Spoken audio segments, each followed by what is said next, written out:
Bueno, ¿qué tal, queridos amigos? ¿Qué tal estamos en esta mañana tarde de Buenos Aires? Para mí es un enorme placer estar en esta ciudad en la que he vivido, en la que he trabajado, en la que he escrito y en la que la cultura quizá es uno de los elementos centrales de la propia ciudad y que ha creado a lo largo de la historia una suerte de imaginario colectivo que hace que la ciudad se extienda mucho más allá de lo que es el propio hecho cultural. Yo voy a hablar hoy en general de lo que es gestión cultural aplicada a museos, aplicada a exposiciones y aplicada a ciudades también, porque la gestión cultural, o los que hacemos gestión cultural, los que trabajamos en la cultura, los que vivimos de la cultura, pues trabajamos con algo que pertenece al conjunto de la ciudadanía, con algo que pertenece al imaginario colectivo. Y por eso mi primera reflexión es precisamente para mezclar lo que podría ser la visión de Buenos Aires con lo que pueden ser otras visiones parecidas en donde la cultura hace que la ciudad sea una cosa distinta. Esto en la terminología moderna hoy se llama un efecto, bueno, es una palabra inglesa, le llaman un efecto de derrame, spillover, dicen. Es decir, cuando un suceso cultural es mucho más importante del espacio donde está sucediendo ese suceso cultural y se derrama en el conjunto de la ciudad para imbricarse en lo que es pues, el mundo de las galerías, el mundo de las librerías, etc. Esto es un poco Buenos Aires. Buenos Aires, mi querida ciudad, la ciudad donde he hecho tantas cosas formidables y donde he tenido tantos y tengo tantos amigos, es precisamente un efecto de spillover. Buenos Aires vive, en cierto modo, del trabajo creativo de numerosísimos artistas, escritores que desde tiempo inmemorial, desde que fue fundada esta ciudad, han creado un imaginario colectivo que se llama Buenos Aires. Y ese imaginario colectivo excede completamente lo que es el Buenos Aires real. Si pensamos en Borges o en Jules Solar, si pensamos en Petoruti o en Macedonio Fernández, o en cualquiera de los escritores contemporáneos, Cortázar, etcétera, de las generaciones, vemos que ese imaginario existe y hace que la ciudad viva de ello. La Feria del Libro de Buenos Aires es muy importante gracias a ese imaginario colectivo que viene desde atrás.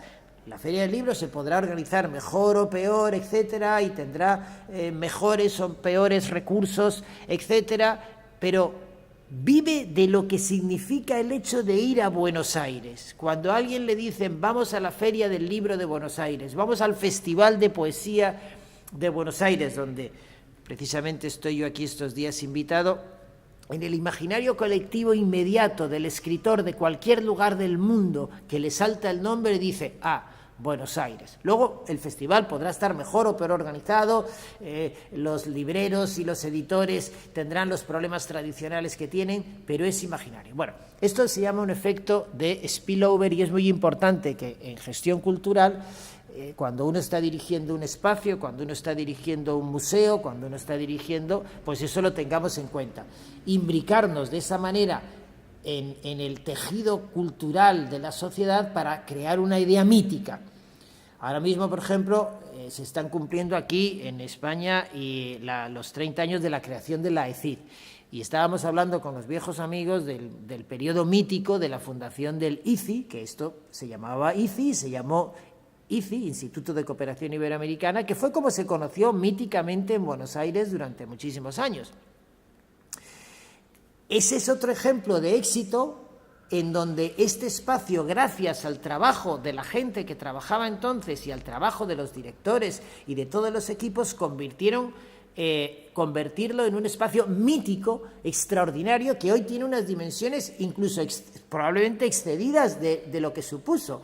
Pero fue un momento también importante para la realidad argentina, fue el momento en donde Bueno, Argentina venía de la dictadura, se acababa de recuperar la democracia con el gobierno de Alfonsín, y España, lógicamente, quería hacer un esfuerzo muy importante desde el punto de vista de la inversión, de los recursos, para acompañar a la democracia argentina y dar un gesto de decir, nosotros estamos con Argentina, queremos acompañar a Argentina y queremos estar con la realidad argentina. Gracias a eso se hizo, que se cumplen 30 años, el ICI de Buenos Aires. Se le encargó nada menos que al gran Clorindo Testa, el arquitecto de la Biblioteca Nacional y gran pintor y gran intelectual, un hombre que venía de los círculos del Ditela. Estamos hablando, se trataba de entroncar la vieja tradición de los años 60 de vanguardia, la vieja tradición de experimentalismo que había significado precisamente el Instituto Ditela, con lo que era el ICI de la calle Florida. Después de esa reforma de lo que era la antigua librería española, también España, aparte de poner los recursos económicos, lógicamente, pues hizo un esfuerzo invitando a dirigir ese espacio durante los primeros años, evidentemente, a escritores y a intelectuales, figuras importantes que todos ellos pues son nombres, con nombres y apellidos. Se cumplen los 30 años, se puede decir, Pedro Molina Temburi, Carlos Alberdi, Fernando Rodríguez Lafuente, Fernando Villalonga y yo, José Tono Martínez, que fui el último de los directores del ICI de esa etapa mítica. Pero para contar lo del spillover, quiero decir, por eso digo que no es ni mi mérito ni todo, sino todos los equipos que lo hicieron posible. Para contar ese efecto mítico de cuando los centros culturales se convierten en eso, yo recuerdo muy bien cuando vino a presentar aquí a Buenos Aires Plata Quemada Piglia, y me recuerdo que me vino a visitar al centro y me dice, oye, tenía muchas ganas de conocerte porque todo el mundo me dice que yo tengo que presentar mi libro en el ICI, y a mí eso me sorprende porque él entonces vivía en Estados Unidos, como es lógico, vamos, donde trabajaba. Y me dice, y me sorprende mucho que, claro, los editores no me digan, no, vamos a presentarlo en un hotel o en un sitio para que puedan entrar 500 personas, etcétera. No, me ha dicho, tenemos que presentarlo allí, porque es el sitio central en estos momentos de la cultura de la ciudad. Y yo le dije, bueno, muchas gracias en primer lugar.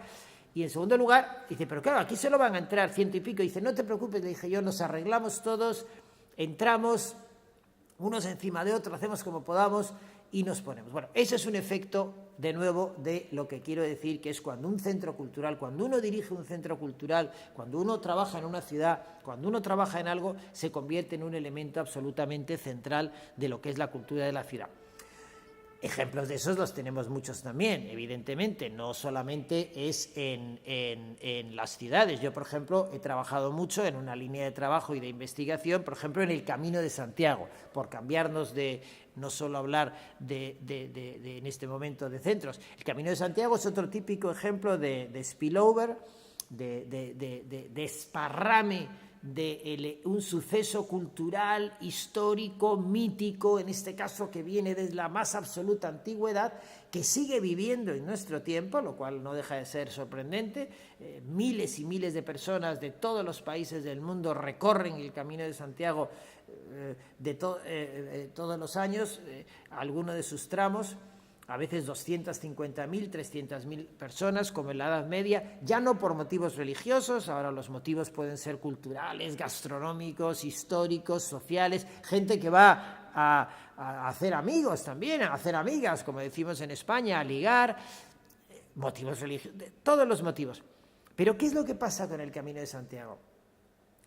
La cultura de esos pequeños pueblos que son casi 750 kilómetros desde la frontera de los Pirineos hasta que uno llega a Santiago, y a veces más, porque a veces se llega después de Santiago a Finisterre, lo que era el confín del mar. Bueno, todos esos pequeños pueblos que reciben a los peregrinos para pernoctar, para comer, para dormir, organizan exposiciones culturales, los bares y las cafeterías organizan menús del peregrino, organizan recitales por las tardes para que los peregrinos, cuando han estado caminando 8 o 9 horas durante el día, llegan a un pequeño pueblo de Castilla, a un pequeño pueblo de Palencia, de León, en Carrión de los Condes, en Estella, en Navarra, donde sea. Y resulta que se organiza un elemento cultural al servicio del Camino de Santiago, de manera que la etiqueta Camino de Santiago es un elemento gigantesco, enorme, por donde entra todo: la cultura, el turismo, la gente que llega, el encuentro. Bueno, ese es otro ejemplo de cultura y, por supuesto, de gestores culturales que trabajan para ello. Esto es muy importante porque los que se dedican a eso en todos los pequeños museos o en los pequeños pueblos, pues se ganan la vida como gestores culturales. Esto es muy importante, que tiene que ver un poco también con el objeto de la conversación, el conversatorio que tenemos aquí con todos los amigos y la disertación que tenemos, porque también hay que vivir y también hay que ganarse la vida. Los que nos dedicamos a escribir, a pintar o a hacer música, pues lógicamente ya sabemos que en los países nuestros de origen latino, pues muchas veces los públicos no nos acompañan como tenía que ser, o igual nosotros no somos lo suficientemente listos para que nos acompañen, que tampoco lo sé, y es cierto que muchos de los gestores culturales y los que nos dedicamos, pues vivimos de profesiones colaterales, anejas, vecinas, cercanas al tema de la gestión cultural. Bien dirigiendo centros, o a veces trabajando en un periódico, o a veces colaborando en algún ayuntamiento, o lo que hay mucho en España, lo desconozco un poco en Argentina, ahora cómo está esto, lo que se llaman los centros de interpretación. Todos los pequeños pueblos en España, a poco que haya un pueblo de 2.000, 3.000, 4.000 habitantes, hay un centro de interpretación. Ese centro de interpretación normalmente suele depender de la intendencia, suele depender del municipio y, bueno, organiza exposiciones, organiza eventos, organiza actividades. Y precisamente en los espacios donde recorre el Camino de Santiago, pues evidentemente es una ocasión para organizar cosas que tengan que ver con el Camino de Santiago. Y gracias a eso también hay muchos sueldos y muchas posibilidades para ganarse la vida. Yo eso siempre lo digo, yo doy clases en 3 universidades de gestión cultural. Está mal que me autopromocione, pero así también tiene que ser, porque para eso es. Y como esto además es un conversatorio que luego lo vamos a ver en las redes, etcétera, pues yo encantado de que la gente me siga en alguna de esas charlas. De hecho, tengo aquí uno de los libros últimos que he publicado sobre gestión cultural, precisamente, que va por su 2ª edición, Gestión Cultural en los Centros, y es un poco lo que les enseño a los alumnos y a las alumnas que acuden a mis centros, a las universidades donde se estudia esto de la gestión cultural. En todo caso, la gestión cultural hay que decir que es una profesión relativamente moderna. Es decir, es una profesión que llamamos, que viene un poco acompañando a las democracias. Y en Europa la gestión cultural se establece, los franceses utilizan el término gérant culturel, el gerente cultural, viene a establecerse aproximadamente en los años 50 y 60. Y eso tiene una explicación. Anteriormente, los que mediaban entre los artistas, los escritores, los cineastas, en realidad eran sus representantes, trabajaban para ellos, era el marchante de arte o el representante de artistas, era el que movía las acciones culturales y representaba a estos artistas. Pero en realidad la cultura, por entonces, estamos hablando del siglo XVII, XVIII, XIX, XX, hasta la Guerra Mundial, hasta la Segunda Guerra Mundial, la cultura estaba muy dividida. Había eso que se llamaba la alta cultura y la baja cultura, la cultura popular. Los campos no estaban unidos. En los años 20 o en los años 30, pues había, por supuesto, músicos y ópera clásica y lo que quisiéramos y grandes museos, pero la gente no acudía en masa a la cultura. Esta es la realidad. La gente, muchas veces, incluso en los países muy desarrollados, bastante tenía con pues vivir, ganarse el pan, en fin, dedicarse a las actividades cotidianas. El vivir de este evento, esta cosa que vivimos ahora en nuestro tiempo de grandes exposiciones masivas donde acuden miles y miles de personas, conciertos masivos, esto es una cosa que empieza a producirse a partir de los años 50 y 60, cuando se produce lo que se llama la fusión de la alta cultura y de la baja cultura.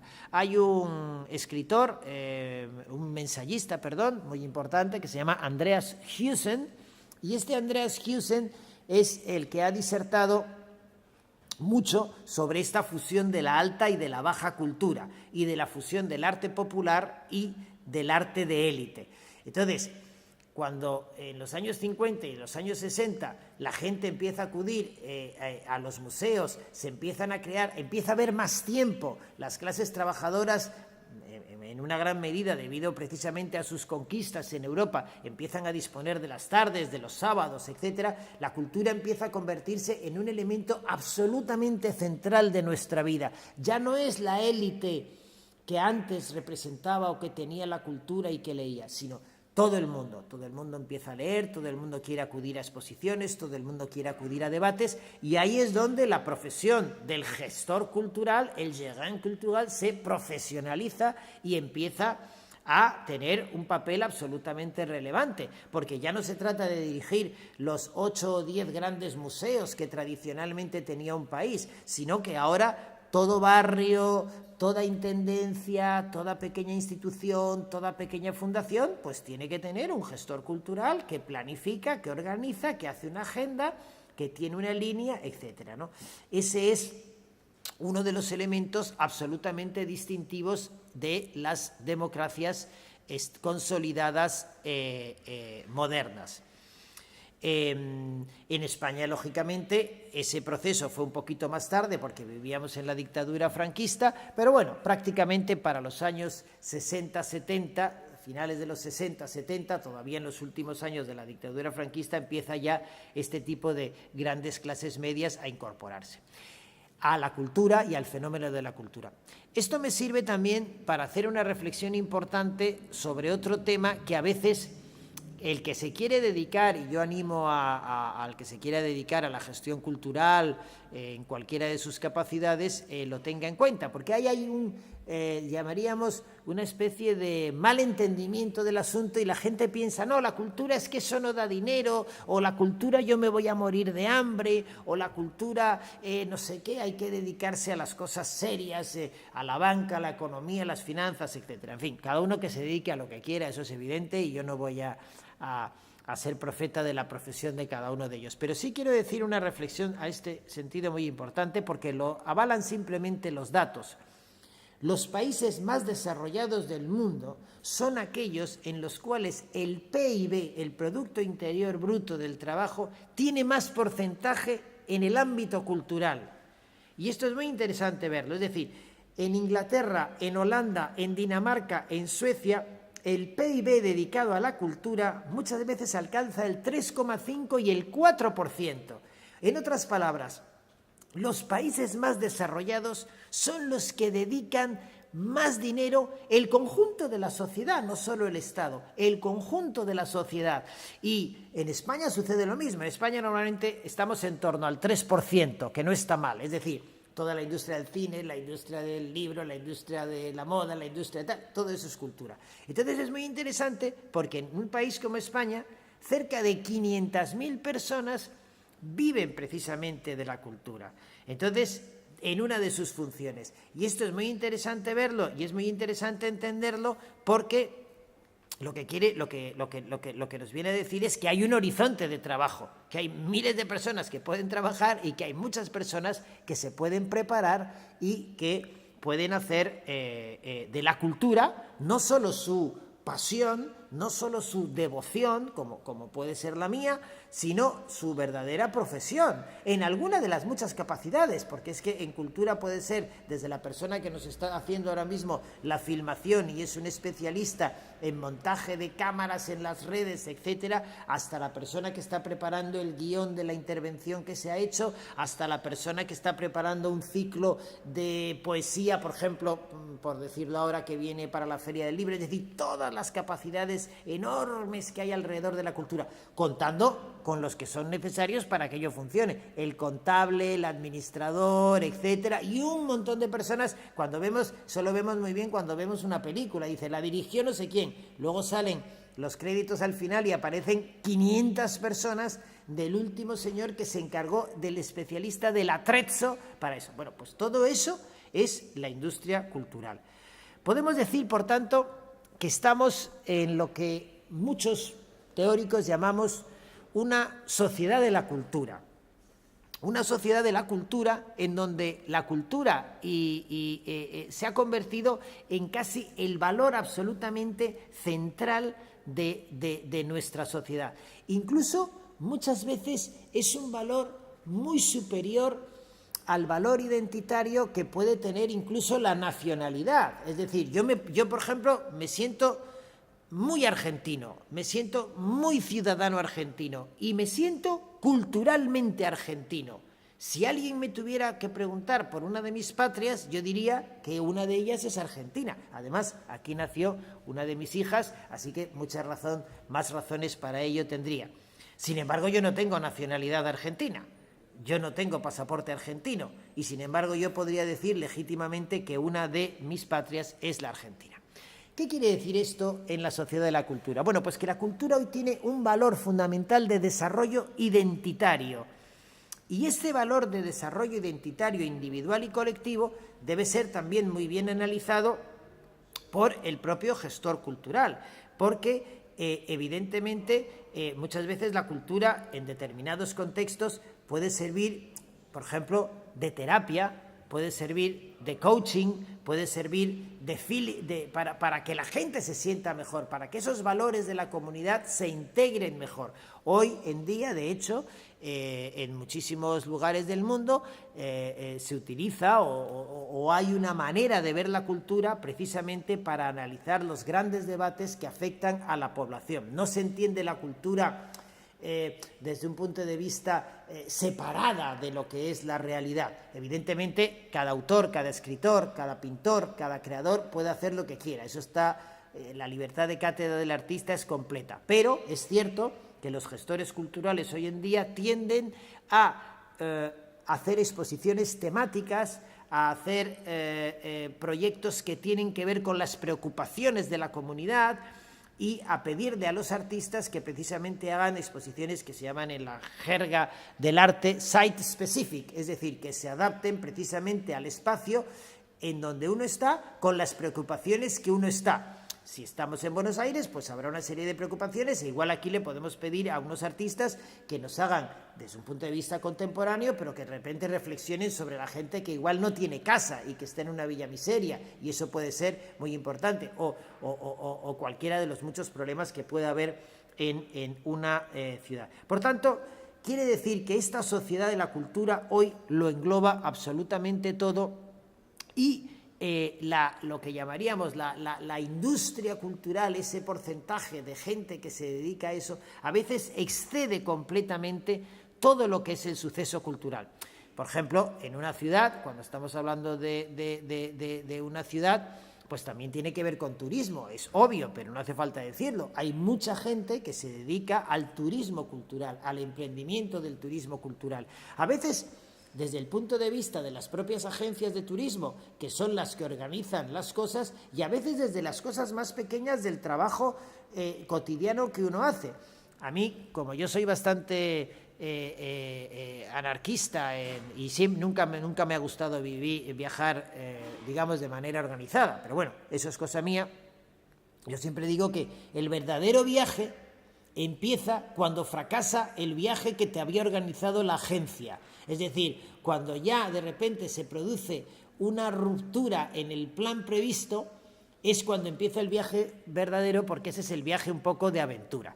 Por supuesto, si me escucharan algunos ingleses o norteamericanos y gente de la Wagon Lead me diría, no, el viaje tiene que estar cumpliéndose con todo lo que es y lo que se pactó.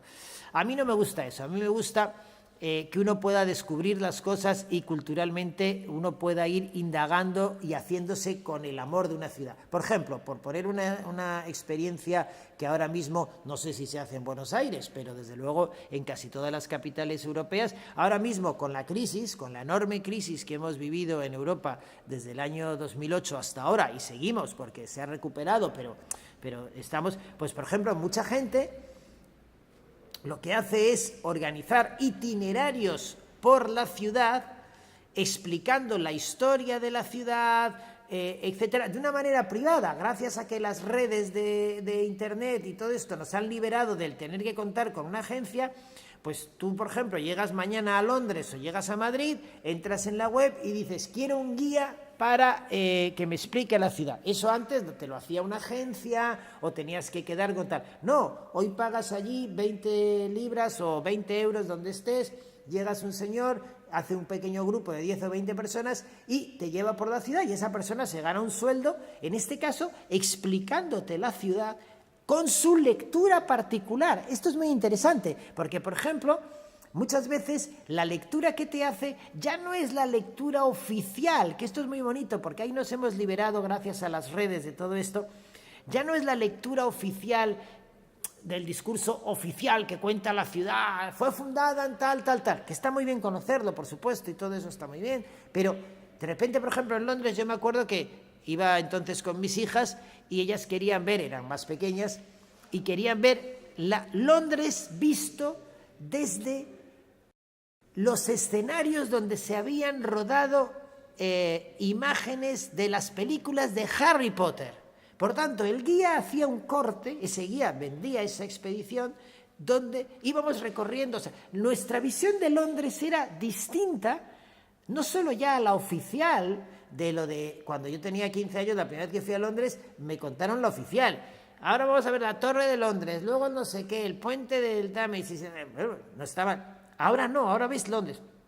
Yo, por ejemplo, otro día, ya sin mis hijas, me apunté en cambio a Londres visto por las tabernas más antiguas para tomarte unas buenas cervezas y unos buenos vinos que a mí me gusta. Entonces yo dije, no, yo voy a recorrer el Londres medieval, pero el Londres de las tabernas y el Londres de los que habéis. Bueno, pues estos son pequeños ejemplos de cómo vemos que la cultura puede ser un gran museo, la cultura puede ser una gran exposición, pero la cultura puede ser precisamente un puesto de trabajo de unas personas que se ganan eso, a veces vienen del mundo del teatro o vienen del mundo y se han creado una historia. Por tanto, la cultura hoy, en esa sociedad gigantesca que se llama la sociedad de la cultura, lo permea todo.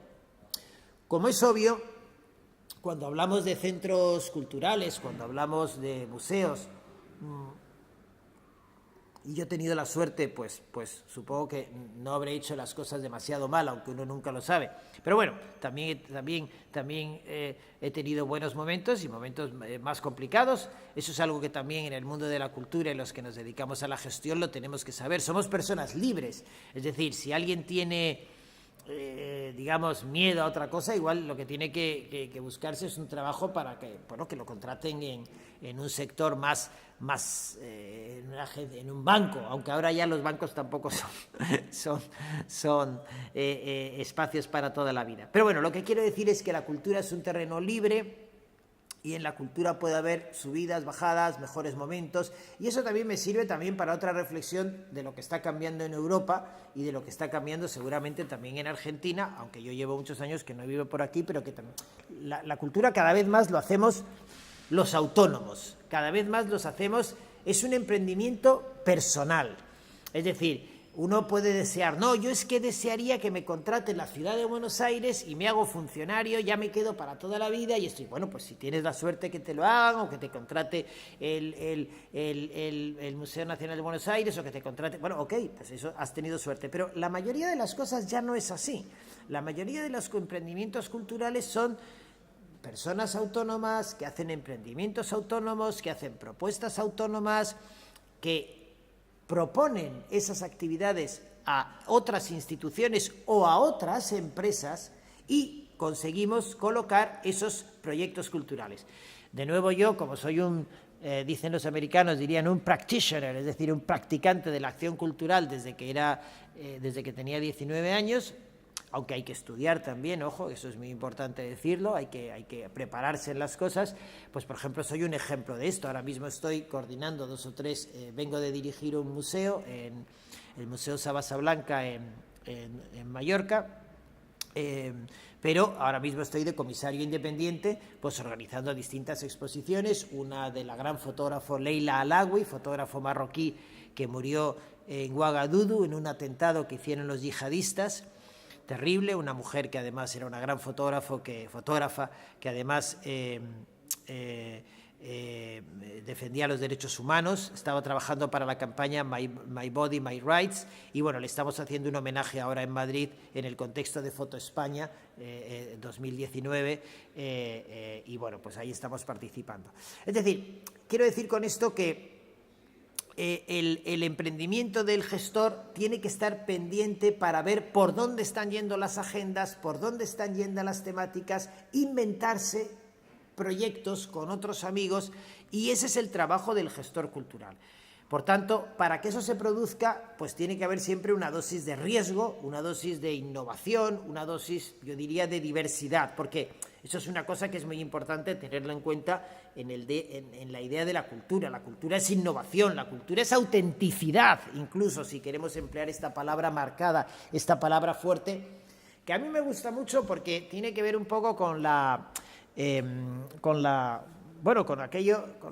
los discursos ininterrumpidos que decía de Walter Benjamin, ¿no?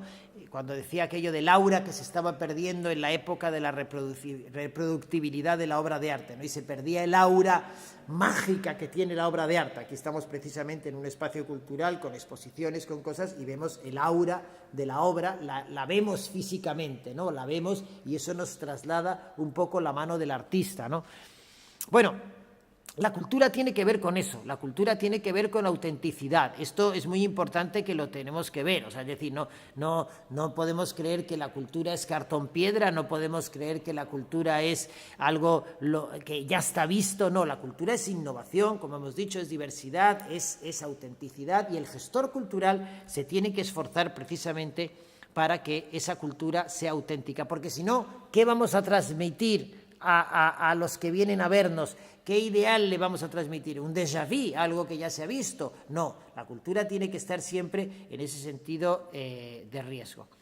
Es cierto que hoy, en el mundo de las redes, y me gustaría también decir una serie de cosas al tema de lo que yo hay un concepto que he acuñado que se llama la galaxia rural. La galaxia rural es un oxímoron que parece un poco raro, y en mi libro también lo explico un poco, pero bueno, es un poco jugar con el viejo concepto de la galaxia Gutenberg y con la aldea global, y entonces pues yo he hecho allí un juego que se llama la galaxia rural. ¿Qué significa galaxia rural? Bueno, la galaxia rural es muy fácil de entender, en el ámbito de la cultura diría, pero yo creo que, bueno, que es mi campo evidentemente, pero bueno, yo diría que en cualquier campo. Lo que significa es que hoy, gracias precisamente a la red de redes, hoy nada nos es ajeno. O sea, hemos vuelto a recuperar ese sentimiento de pertenencia directa de lo rural que caracterizaba a los pequeños pueblos, a las pequeñas villas, en donde tú conocías todo lo que hacía el vecino o la vecina, para bien o para mal, porque a veces ese conocimiento tan cercano coartaba tu libertad, sin duda alguna. Pero bueno, esa ruralidad, esa cercanía, hoy la tenemos. Y hoy podemos estar dialogando con nuestros aparatos telefónicos, con nuestra portabilidad, pues con un señor que ahora mismo está en Australia o en Singapur, etcétera, y con el cual estamos preparando un proyecto de trabajo cultural. Entonces, es una galaxia, es rural. Es evidente que esa galaxia rural tiene riesgos.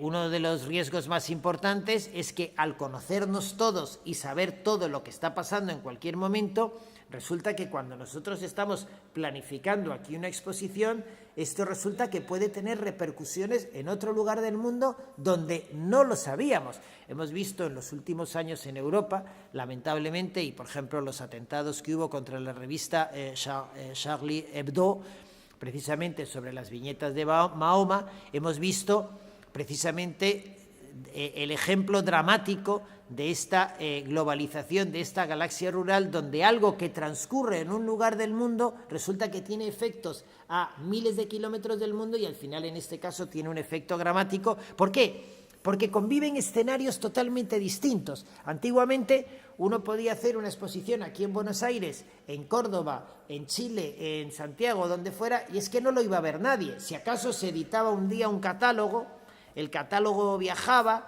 igual meses después podía llegar a algún sitio, y si a alguien le había ofendido la visión que nosotros habíamos presentado en ese lugar, pues eso no significa. Hoy no, hoy resulta que no. Hoy estamos organizando una exposición en Dinamarca y resulta que eso, que allí es totalmente libre y que esa sociedad tolerante lo admite, resulta que eso ofende los sentimientos históricos, culturales, religiosos, etcétera, de un señor que... Entonces, ¿qué significa? Que la galaxia rural, esto que llamamos la galaxia rural, está cambiando totalmente el panorama de nuestra manera de entender esa sociedad de la cultura a la que yo me refería antes. Ya no solo es una cultura del entorno, del spillover que yo decía antes de Buenos Aires mítico, sino ahora resulta que es global, porque la contestación nos puede venir inmediatamente, porque esa imagen la hemos subido a Facebook o a una de las redes,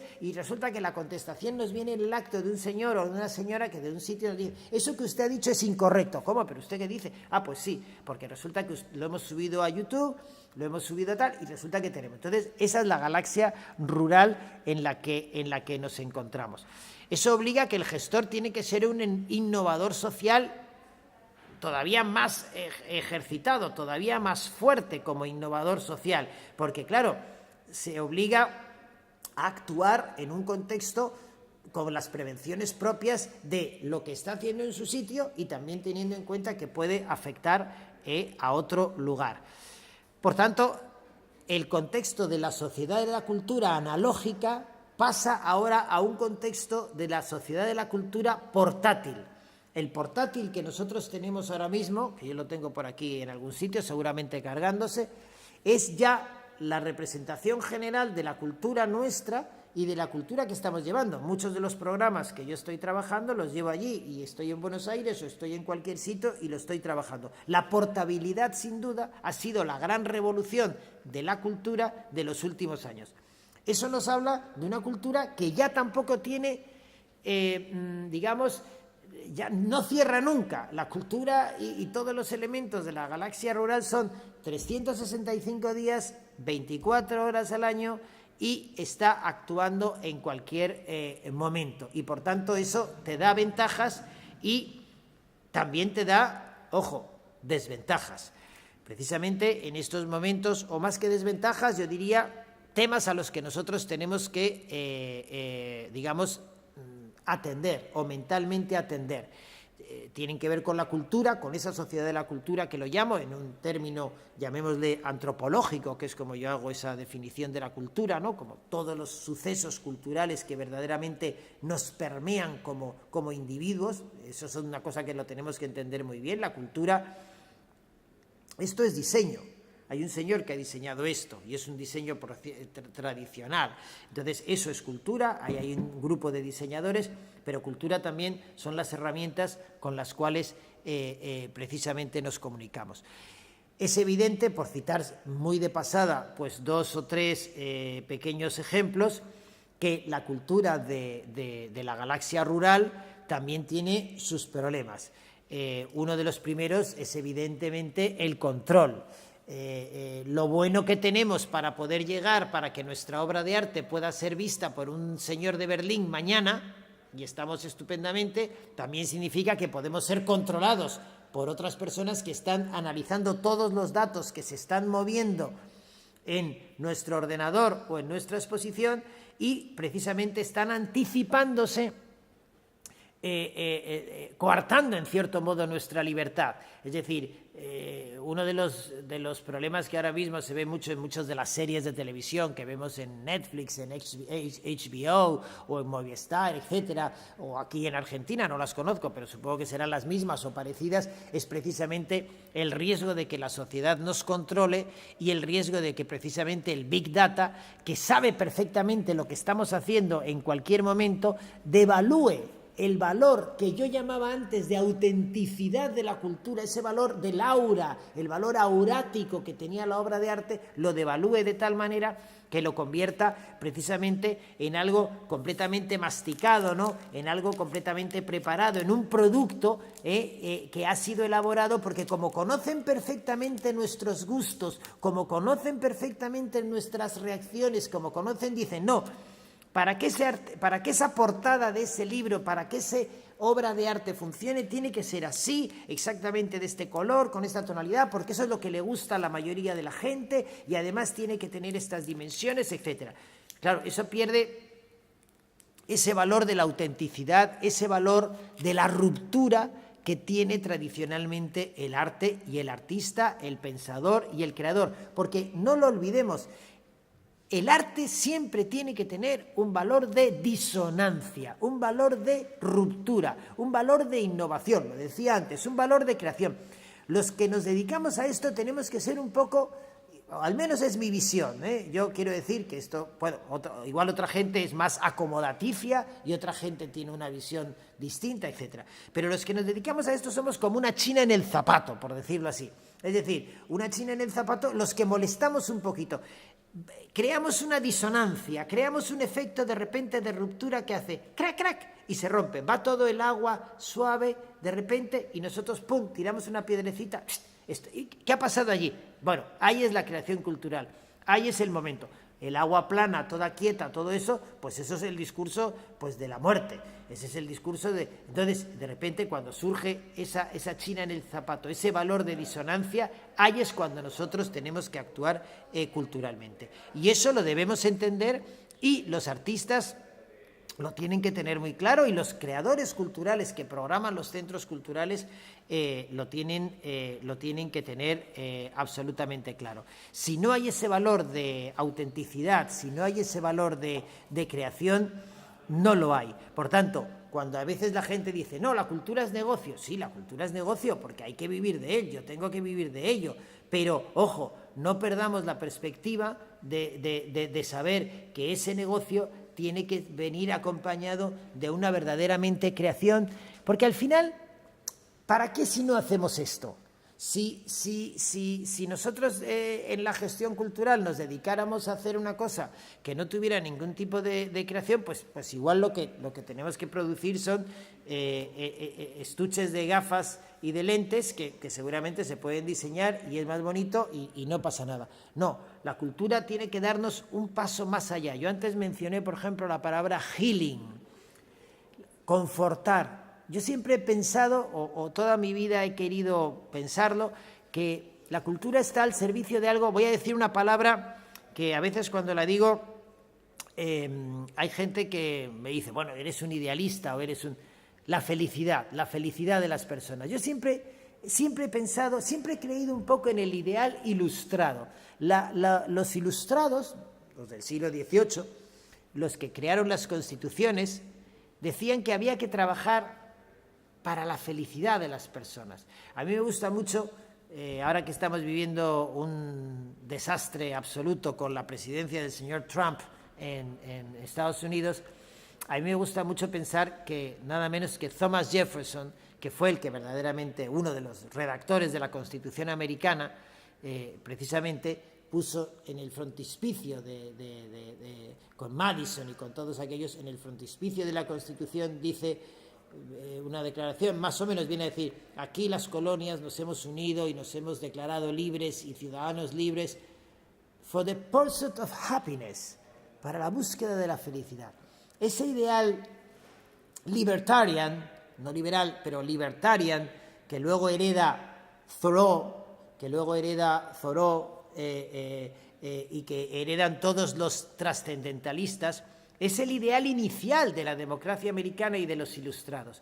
Lo que querían eran crear sociedades más libres que huían de la opresión de los reyes, de los reyes autócratas que les habían estado oprimiendo, que no les dejaban actuar, que imponían clichés religiosos o clichés tradicionales y que no les dejaban ser libres y encontrarse con los públicos.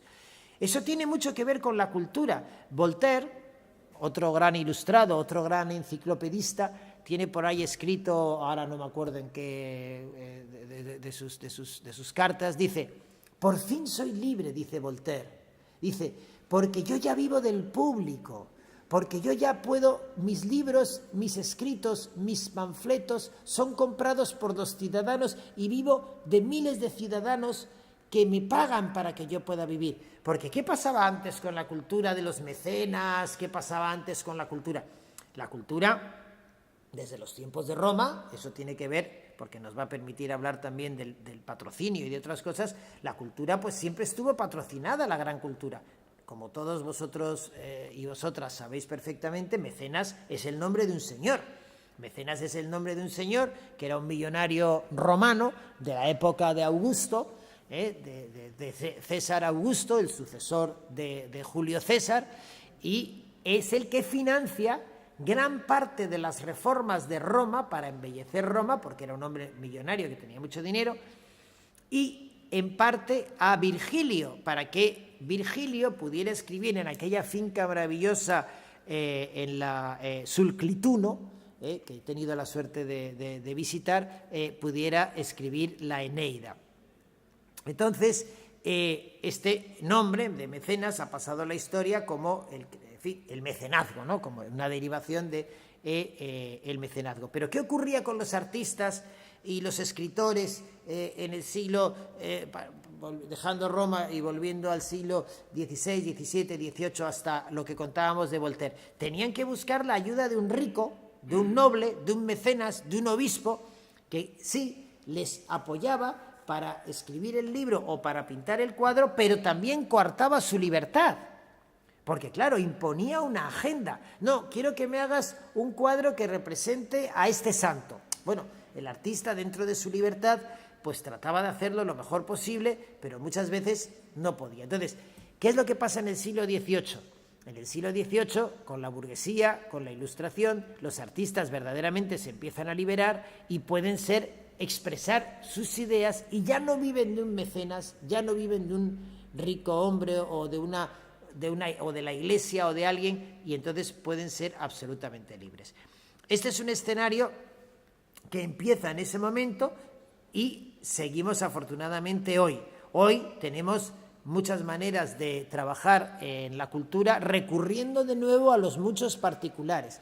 Estoy seguro que en Buenos Aires hay muchas campañas de micropatrocinio, eso que se llama crowdfunding, y hay muchas empresas en donde la gente hace pequeños emprendimientos para editar un libro, para editar una cosa, y de repente te piden 20 euros, pero aquí igual te piden 100, 200, 300 pesos para apoyar un libro, para apoyar un disco, para apoyar una cosa. Bueno, eso se llama micropatrocinio. Esa es la vieja historia que, como hemos dicho, viene de mecenas, luego viene con el mecenazgo de la Iglesia, de los reyes, etcétera, etcétera, hasta que a partir de la Ilustración y el siglo XIX nos liberamos y ya vivimos en el contexto que vivimos hoy, en donde afortunadamente nos hemos liberado. Eso me sirve también para hablar de otro tema que también es muy importante, que el gestor cultural y el que dirige un museo y el que dirige un espacio lo tiene que tener en la cabeza, porque bueno, pues a pesar de que yo digo que la cultura es innovación, que es radicalidad y que es creación de espacios de felicidad para las personas, para que la gente se sienta bien, decía antes. Quizá no expliqué bien el concepto de la felicidad. La gente lleva vidas a veces muy terribles en sus casas, no nos damos cuenta.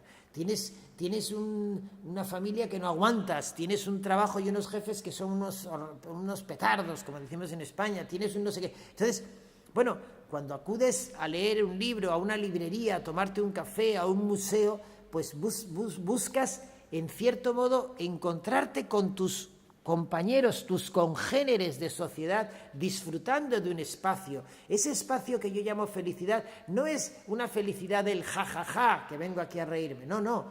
A veces una exposición puede ser dura, a veces una exposición de repente puede estar relacionada con, como hay una que hay en Holanda ahora, muy polémica, sobre el Holocausto, y las imágenes que ponen alteran a la gente. Bueno, pero bueno, eso supone que la gente va a ver esa exposición de fotografías que se tomaron en los campos de concentración de Auschwitz La gente se queda impactada, ¿no? Bueno, en este caso no es una felicidad del jajaja, lo estás viendo con una persona, eso te conmueve y te saca de tus casillas, por decirlo en el mejor sentido de la palabra, te saca de tus casillas y te hace ver cómo el mal, muchas veces el mal radical puede existir y está siempre a la vuelta de la esquina, incluso en sociedades muy desarrolladas. Por eso cuando digo la felicidad no es exactamente la felicidad, lo que tiene que ver es que uno acude a los centros culturales, uno acude a los museos, uno acude a las cosas precisamente para salir de la realidad cotidiana de todos los días y encontrarse con un contexto extendido de felicidad, lo llamaría yo extendido de felicidad, y los gestores culturales y los que nos dedicamos a ello, pues tenemos que hacer que los centros culturales incorporen precisamente ese tipo de valores.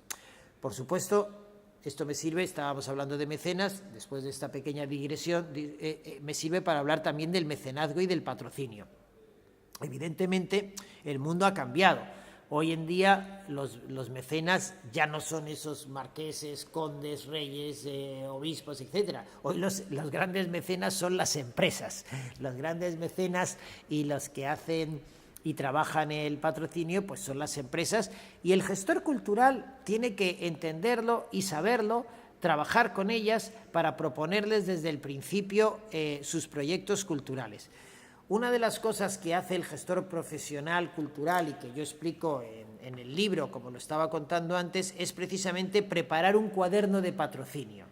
Esto es muy importante, lo tenéis que tener en cuenta, porque los cuadernos de patrocinio son las contrapartidas que va a recibir el patrocinador a cambio de que su logotipo, su imagen aparezca aquí.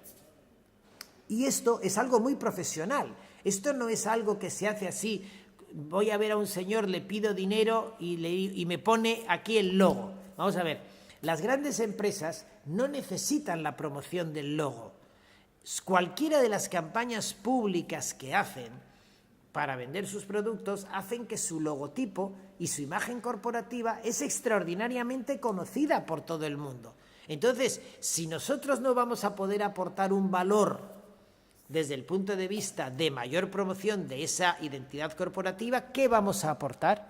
Pues nosotros vamos a aportar eso que se llama la responsabilidad social corporativa. Nosotros vamos a aportar que esa empresa pueda demostrarle a sus clientes que al apoyar nuestro centro cultural, al apoyar nuestra ONG, al apoyar nuestro libro, al apoyar la actividad que nosotros la hayamos planteado, parte del beneficio que esa empresa tiene es devuelto socialmente, es devuelto a la sociedad, y ese beneficio es muchísimo más importante para los consumidores hoy en día que la cuenta de resultados monda y lironda que tenemos. Y esto lo tenemos que tener totalmente en la cabeza nosotros, porque si no, no funcionaremos. Yo mismo aquí en Argentina, cuando trabajaba mucho con las empresas, nos colaboraban y siempre lo he hecho. Eso se llama un cuaderno de patrocinios, es decir, cuando nosotros tenemos esta exposición, me da igual que sea pequeña o grande, me da igual que sea una exposición en la que necesitamos y vamos a pedir 15.000, 20.000, 30.000 dólares para que se produzcan, o una exposición en donde lo que necesitamos es 2.000 o 3.000 dólares que nos faltan para hacer. A la empresa que nos va a ayudar le tenemos que decir, vamos a ver, tus contrapartidas. Y tiene que estar, eso se llama cuaderno de patrocinio, tiene que estar muy claro. Mira, tu logo va a ir aquí, la banderola, y si no sois profesionales, no funcionará, no saldrá bien. Mira, la banderola que va a tener la puerta, tu logotipo irá aquí. El panfleto donde se redistribuya irá aquí. El día de la inauguración estarás invitado junto con los artistas y la persona. Eso se llaman las contrapartidas. Cuando el directivo de la empresa ve ese cuaderno de contrapartidas, lo llaman en inglés, en fin, de vez en cuando digo estas palabrejas, pero esas se llaman, las contrapartidas llaman outdoor, indoor, es decir, outdoor, las que se producen afuera, por ejemplo, si vamos a poner un cartel afuera o en la ciudad, porque vamos a comprar al ayuntamiento, a la intendencia, que nos deje poner unas banderolas y ahí va a ir el logo, esos son outdoor. Indoor son las que están dentro. Bueno, cuando el miembro de esa empresa ve ese cuaderno de patrocinio con sus contrapartidas bien pensadas, dice, estos señores son profesionales. Y Además, se les explica, dice, por ejemplo, un banco no le gusta estar al lado de otro banco, una empresa de transportes no le gusta estar al otro lado de transportes, en fin, eso es una herramienta absolutamente fundamental. Y hoy en día no se concibe la cultura en los grandes museos, en las grandes exposiciones, si precisamente no se trabaja con las empresas. Y eso es una labor en donde los directores tenemos la obligación, y los que nos dedicamos a esto, a dedicarle también un tiempo.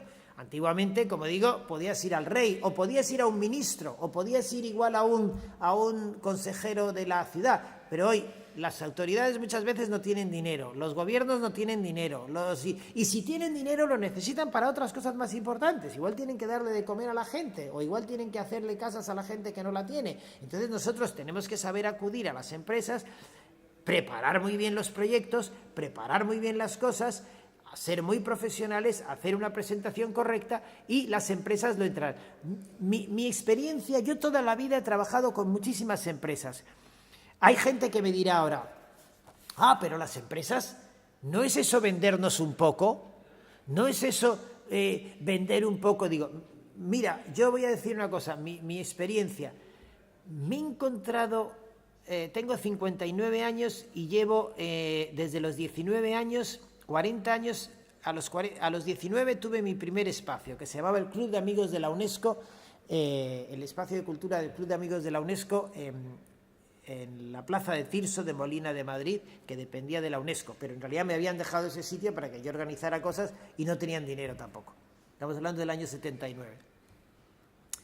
Yo no me he encontrado muy pocas veces, es que no lo recuerdo ahora mismo, igual alguna vez, alguna empresa que dijo, no, ahí yo no quiero entrar porque ese tema no me interesa o es un poco polémico, etc. En general, los empresarios son mucho más listos de lo que parece. Es más, a ellos a veces incluso les gusta entrar. Hemos visto algunas campañas, no voy a mencionar marcas, pero algunas campañas de algunas empresas internacionales de moda que de repente utilizan imágenes poderosísimas, terribles, de gente con problemas raciales o muriéndose de algo, conflictos raciales, quiero decir, y no voy a decir el nombre, pero igual alguno sabe a qué me refiero. Es decir, las empresas a veces son muy activas, no les importa entrar en la polémica. En todo caso hay muchas empresas, en todo caso hay muchas fuentes a las que nosotros podemos trabajar, y el gestor cultural tiene que saber hacerlo profesionalmente y con tiempo. Y cuando digo con tiempo, es una de las cosas que no le gusta al empresario, es que llegues mañana y le digas, es que esto es lo típico del mal gestor cultural. Hemos preparado el proyecto, hemos hablado con los artistas, tenemos la concepción del tema, hemos hecho el presupuesto, y de repente dicen, nos faltan $8.000, 25.000 pesos. ¿Pero cómo? Ahora, ¿y cuándo inauguramos? No, es que es dentro de 15 días. Mal. Yo ya mal. Ahí yo, el que se haya leído mi libro, cero. Porque hay que tener fiabilidad. A las empresas hay que irles un poquito antes del cierre de los libros de las cuentas anuales del próximo año. Y entonces ahí se les da el proyecto y se les explica muy bien y cómo va a ser la repercusión de lo que nosotros vamos a tener. Y entonces la empresa da tiempo a que ellos vendan interiormente, porque así es como te lo dicen, el proyecto. Oye, les estamos pidiendo $8.000 o $9.000 para que, o euros o lo que sea, para que la gente entre, y lógicamente pues es lógico que ellos quieran saber muy bien cómo va a producirse todo el mecanismo de sus cosas, el protocolo, todo, porque las empresas es un mundo más conservador que el mundo nuestro de la cultura. Entonces las empresas quieren, ¿va a poder ir el delegado, el director general del área a hablar tal? Pues eso hay que consultarlo, etcétera. Bueno, quiero decir con esto que hoy en día en gestión cultural no puede entenderse también la cultura si no tenemos en cuenta la parte del dinero, del buscarnos la vida. Me da igual que sea el joven o la joven que pone una pequeña agencia para enseñar el Buenos Aires antiguo de San Telmo, o un proyecto que sería muy bonito, las tumbas, no sé si lo hay, igual lo hay quien te enseña las tumbas de la Recoleta y te explica las historias de los personajes y las historias de quién, y eso sería un negocio para los turistas, que sería, y para todo el mundo, ¿no?, los que nos gusta la cultura, ¿no? Pero bueno, no se puede entender todo esto si no hay un entendimiento de dónde viene el dinero, de qué vamos a vivir, de qué va a salir el producto, cómo lo vamos a sacar. Yo me acuerdo que cuando dirigía Centro Cibeles en Madrid, no hace mucho tiempo, entre el 2013 lo estuve dirigiendo, 2011, 12, 2014, 15, me acuerdo que hubo una polémica porque puse unas huchas, donation boxes, unas huchas para que la gente a la entrada pusiera algo de dinero. Era gratuito la mayoría de las exposiciones, menos algunas. Había exposiciones temporales de pago. Entonces hubo una pequeña polémica con esto de las huchas, porque que podría pasar en un centro cultural como este, porque la gente decía, ay, pero es que esto parece que es mendicidad. La gente pone, bueno, lo primero que hay que decir, esto lo que demuestra de quien dice estas cosas es que ha viajado poco por el mundo, porque todos los grandes museos del mundo tienen a la entrada estas huchas donde la gente contribuye y pone algo de dinero, aunque sean en las exposiciones gratuitas. En las temporales ya todo el mundo sabe que tiene que pagar lo que sea, 5, 6, 7, 8, 9 dólares o euros o lo que sea para entrar en una exposición temporal, pero o en un museo, pero en las gratuitas. ¿Y cuál es el papel al final de esa hucha? Pues primero, demostrarle a la gente que aquello, aunque es gratis, cuesta. Yo siempre las trato de poner, eso es lo primero, decir, mira, es gratis esto, pero esto cuesta. Y si tú puedes... Segundo, tiene un papel pedagógico también porque la gente entiende que la cultura, pues hay que pagarle a ese artista, que hay que pagarle al comisario, que hay que pagarle a los técnicos que han hecho la exposición, la luz. Entonces, ese dinero la gente dice, oye, eso contribuye a cuidar. Tiene también un pequeño papel incluso, si me apuran, de autocontención. Yo no sé en Buenos Aires cómo es la cosa, pero a veces en Madrid, por ejemplo, tú pones aquí folletería, papeles de una exposición, todo tal. Oye, llega gente, se lo lleva todo, Bueno, no, mire usted, eso cuesta dinero. Preparar los folletos estos cuesta dinero, no se puede usted llevar 5, ¿para dónde? ¿Qué quiere usted hacer con eso? ¿Va a hacer una hoguera o qué? No, hombre. Entonces, cuando ya pones abajo una huchita para que la gente se autorregula, la gente dice, pues yo me voy a llevar uno, porque entiendo que eso cuesta dinero y esto está al servicio del contribuyente. Por tanto, quiero decir con esto que el usuario, el que dirige un centro cultural, tiene que también incorporar una política de encontrarnos con todos.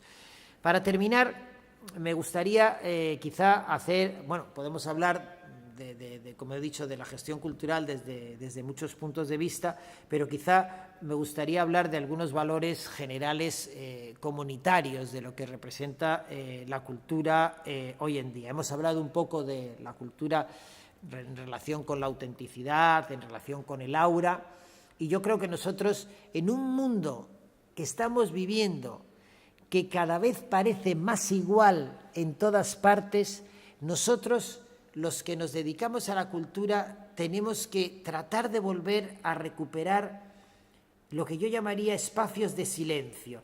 Hay un autor, Auger, que habla de los no lugares, que es muy interesante, del no lugar, y dice que esos no lugares, los no lugares, no places, se están extendiendo por el mundo. ¿Qué es un no lugar? Pues un no lugar es una gasolinera, a veces un aeropuerto, un centro comercial. Pueden estar en cualquier lugar del mundo, por tanto no son lugares, no están marcados por el territorio. Nosotros tenemos que trabajar al contrario, para que haya un marcaje del territorio sin perder nunca un ideal cosmopolita, sin perder nunca un ideal de ciudadanos del mundo. Por acordarnos también de otro autor en esta fase final de lo que estoy diciendo, de esta conferencia o de esta charla con vosotros, por ejemplo, Francesco Morace habla de la polinización de la cultura. Dice, la gente del mundo de la cultura somos como los colibríes, que vamos por el mundo polinizando muchísimas ramas, muchísimas hojas, muchísimas flores, y gracias a eso hay una cultura más rica. Bueno, yo creo mucho en ese ideal cosmopolita, en ese ideal solidario, en ese ideal tolerante, porque en la medida en la que también podemos beber y entender la cultura de otros, también otros podrán entender la nuestra. Y eso es todo un ejercicio de tolerancia. Por supuesto, siempre defendiendo los derechos humanos y siempre defendiendo las libertades. O sea, hay que tener tolerancia, pero hay que saber parar a los intolerantes y a los que en ese sentido nos agreden. Entonces, hoy estamos viviendo un momento en donde la cultura tiene que prestar atención a estas cosas que yo estoy diciendo ahora. Huir de la peste de los nacionalismos y de los populismos que nos dicen lo nuestro es lo mejor y lo otro no. Afortunadamente, yo creo que los argentinos, entre las virtudes y los defectos que tenéis la virtud de que venís de todas partes, ¿no? Descendéis de los barcos, como se decía, y gracias a eso tenéis muchas culturas y estáis vacunados, yo creo, al menos en el mundo de la cultura. Luego habrá nacionalismo en la política o en otros aspectos, pero al menos en el mundo de la cultura estáis generosamente vacunados porque procedéis de todos los lugares del mundo, lo cual a mí eso siempre me ha hecho muy feliz, precisamente en Buenos Aires, porque me encuentro todas las influencias de todos los lugares y eso es absolutamente hermoso. Entonces yo creo que la cultura tiene que reflejar esos valores, tiene que reflejar esos valores de solidaridad, esos valores cosmopolitas, esos valores también de saber parar, porque hoy en día esa dictadura que nos dice hay que crecer más, no, hay muchos teóricos que hablamos del decrecimiento, el movimiento slow, la decrescita felice, es decir, la cultura tiene que saber también para bajar, slow down, consumir menos. Fijaros que hay gente incluso que ahora en Silicon Valley y en otros lugares dice, no, yo a mis hijos les llevo a colegios analógicos, no quiero que estén conectados todo el día al ordenador, quiero que vuelvan a escribir con pluma.